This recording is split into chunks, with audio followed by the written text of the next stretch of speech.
Menurut kamu ada gak sih hobi yang dibayar?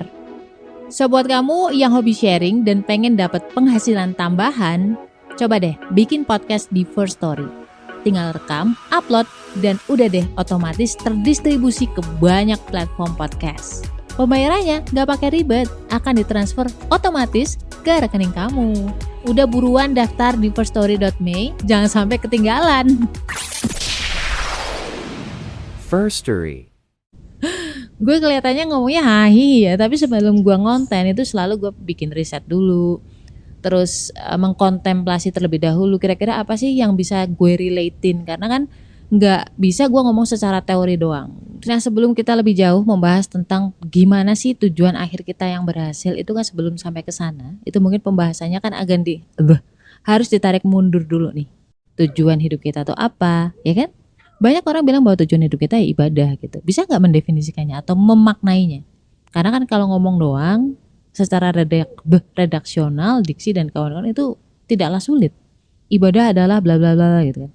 Semua orang, bahkan anak gue yang masih 7 tahun itu bisa. Pemaknaan tujuan hidup dari anak 7 tahun dan juga usia 35 tahun pasti akan berbeda. Karena kan kita sudah jauh nih melangkahnya. Apa yang kita alamin, apa yang kita temuin di usia 35 tahun ini mungkin sangatlah berbeda dengan apa yang ditemuin oleh anak yang 7 tahun. Berapa orang yang sudah kita temuin itu juga ngaruh. Kuliah di mana, pendidikan di mana itu juga ngaruh. Nah ngomong-ngomong soal pendidikan nih, kemarin ada sempet yang rame ya, again, tentang alumnus dari UI, Universitas Indonesia. Nah, mungkin teman-teman udah pada tahu sih.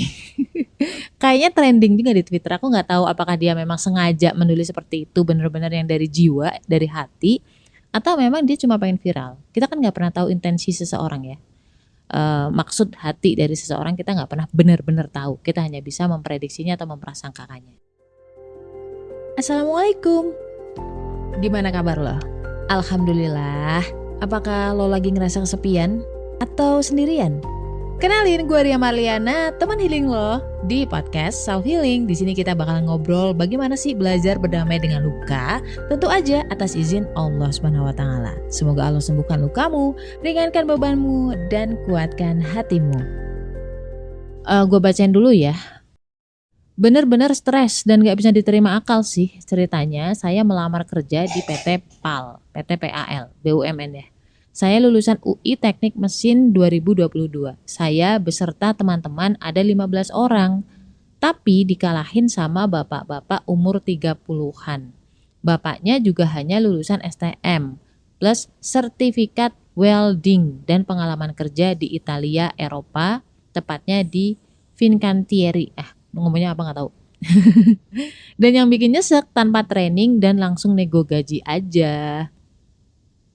Gak masuk akal banget lulusan UI kalah sama lulusan STM, walau oke sih bapaknya punya pengalaman kerja di Eropa. Apakah perusahaan sekarang tidak percaya pada sarjana-sarjana di negara sendiri ya?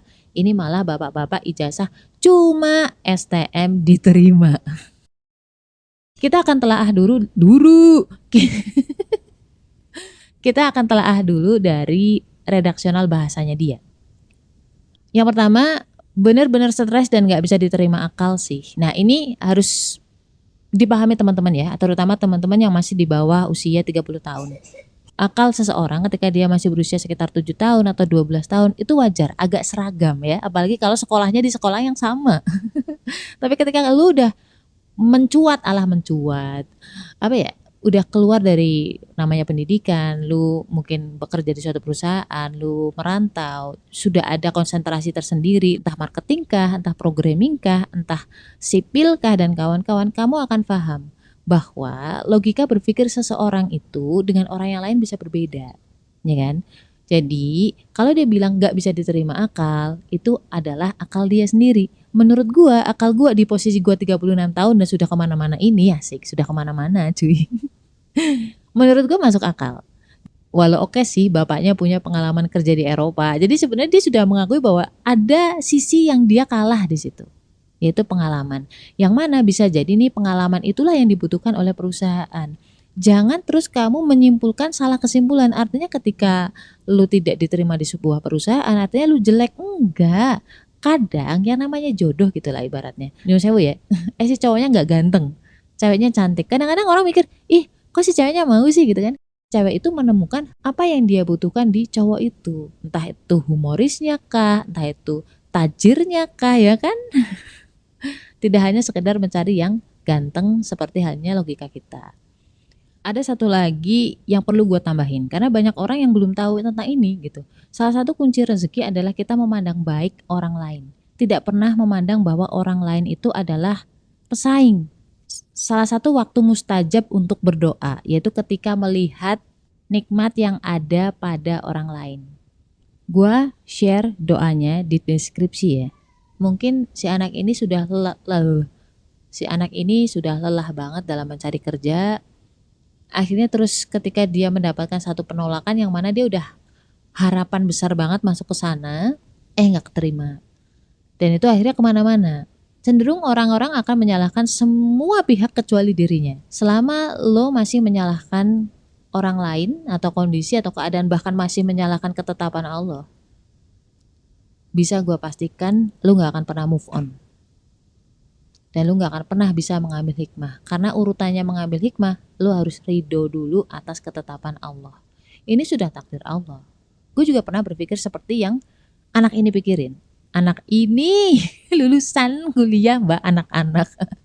Nah, gue berpikir bahwa dunia itu hanya seperti dunia sekolah. Ada kol-kolahnya. Dunia sekolah. Mbak fokus. Oke, fokus. Padahal ketika gue kerja, subhanallah, ya Allah, ibarat kata nih kalau gue bisa bilang.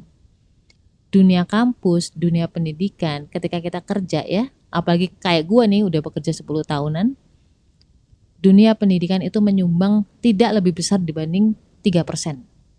Menurut gue ya. Justru bukan ilmu teknisnya kayak misalkan integral, turunan gitu ya, coding, bahasa pemrograman, enggak, itu masalah teknis, masalah gampang untuk dipelajari. Asik, gampang. Maksudnya gini, ketika lo berada di dunia kerja itu kan tidak serumit yang kalian pikirkan di kampus. Oke. Tapi yang perlu kalian lakukan adalah willingness untuk bekerja, kemauan untuk bekerja.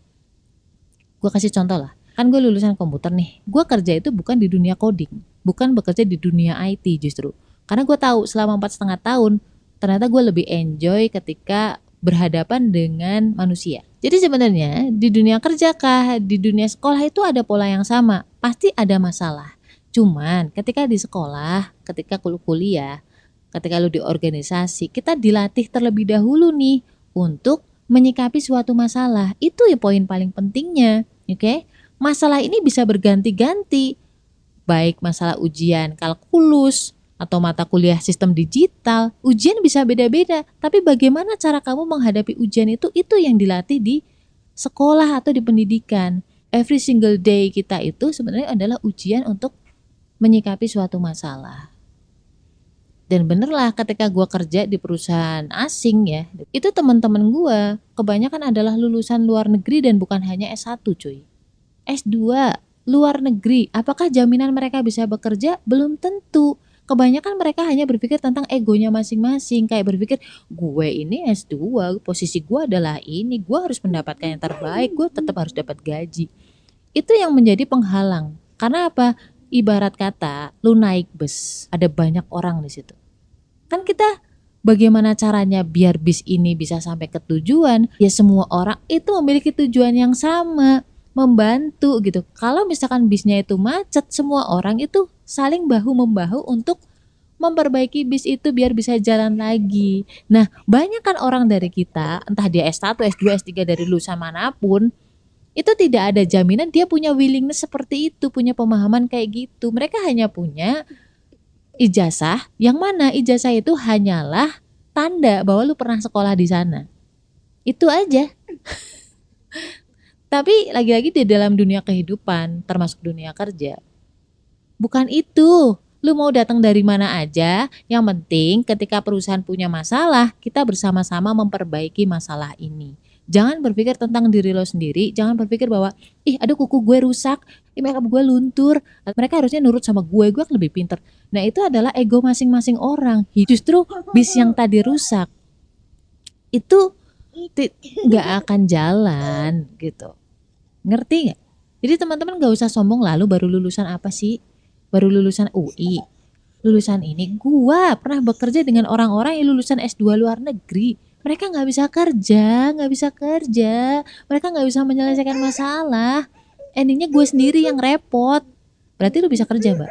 Gue tahu diri. Artinya gini, ketika gua nggak bekerja, siapa yang mau menyelesaikan masalah ini? Jadi poin terpenting ketika lu bekerja adalah lu tahu bahwa lu harus bertanggung jawab. Tujuan lu apa nih kerja?